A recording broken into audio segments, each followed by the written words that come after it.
நம் மக்கள் தமிழ் மக்கள் தமிழகத்தில் உள்ள மக்கள் நிறைந்திருக்கக்கூடிய நமது மாநிலத்தில் சகோதரிகளே, வேலைக்கு ஒரு கற்பழிப்பும், நாளுக்கு 2-3 கொலைகளுமாக ஜூலை மாசத்திலிருந்து ஜனவரியில் இருந்து ஜூலை மாதத்திற்குள் 570 கொலைகள் நடந்ததாக படித்தோம் என எடப்பாடியாரும் சொன்னார்கள்.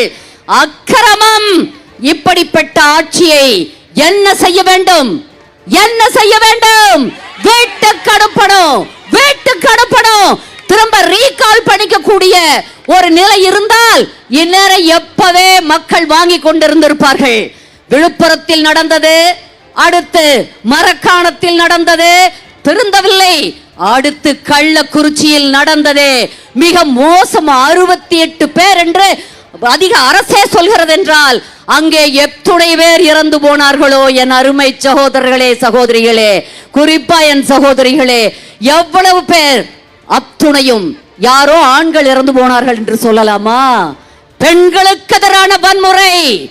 பெண்கள் தாய்மார்களை தன் கண்களாக, தாய்மார்களை அவ்வளவு ஒரு அன்பாக ஆதரித்து நினைத்து இந்த கழகத்தை உருவாக்கி நடத்தினார் நம் கழக நிறுவன தலைவர், புரட்சி தலைவர் எம்ஜிஆர் அவர்கள். அதே போல நமக்காகவே வாழ்ந்து மறைந்தார் நமது அம்மா அவர்கள். மறந்து விட்டோமா நம் அம்மாவை? மறக்கவில்லை. அம்மா இறந்த விதத்தையும் மறக்கவில்லை. நினைத்துக் கொண்டுதான் இருக்கிறோம். என் சகோதரிகளே, அடுத்து எப்படி பாதுகாப்பாக இருந்தோம்? அடுத்து வந்தார் அண்ணன் எடப்பாடியார், புரட்சி தமிழர் கழகத்தின் பொதுச் செயலாளர் நமது அருமை அண்ணன் எடப்பாடியார் அவர்கள்.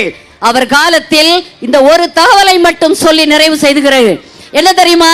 அவருடைய காலத்தில் ஒட்டுமொத்த இந்தியாவிலுமே மிக பாதுகாப்பான மாநிலம் என்று எதை சொன்னார்கள் தெரியுமா? சாட்சாத் தமிழகத்தை. அண்ணா திராவிட முன்னேற்ற கழக ஆட்சியில், அண்ணன் எடப்பாடியாரின் ஆட்சியில் ஒட்டுமொத்த இந்தியாவிலும் பாதுகாப்பான மாநிலமாக, பெண்களுக்கு பாதுகாப்பான மாநிலமாக தமிழ்நாடு இருந்தது. சென்னை மாநகர் பணிபுரியும் பெண்களுக்கு மிகவும் பாதுகாப்பானதாக இருந்தது என்று சொன்னார்கள். அங்கொன்றும் இங்கொன்றுமா. எவ்வளவு பெரிய பெருமை. இப்ப அப்படி இருக்கா நிலைமை? அங்கொன்றும் இங்கொன்றுமாக, அங்கொன்றும் இங்கொன்றுமாக கொலைகள் நடப்பது மனித குலத்தில் சகஜம்தான். உடனே கேட்டா இப்ப இந்த அமைச்சரெல்லாம் சொல்லுவாங்க இதெல்லாம் சகஜம். அவர் அமைச்சர் வச்சிருக்காங்களே, கொலை சகஜம், கற்பழிப்பு சகஜம், கள்ளச்சாராய்